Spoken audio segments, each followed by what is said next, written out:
ஒன்பது கோளும் ஒன்றாய் காண அங்கு கற்பகம் என்னும் கடவுளின் மெய்யில்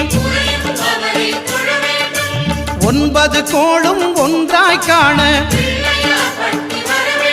அங்கு கற்பகம் என்னும் கடவுளின் மெய்யில் சூரியன் முதலாய் ஒன்பது கிரகமும் பலவித குணங்களை கொண்டிருக்கும் எங்கள் கற்பக தருவில் அவை வரும்போது ஒன்றாய் சேர்ந்து பலனளிக்கும்.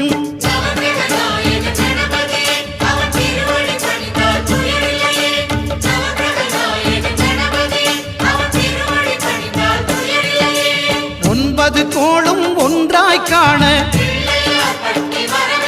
அங்கு கற்பகம் என்னும் கடவுளின் மெய்யில்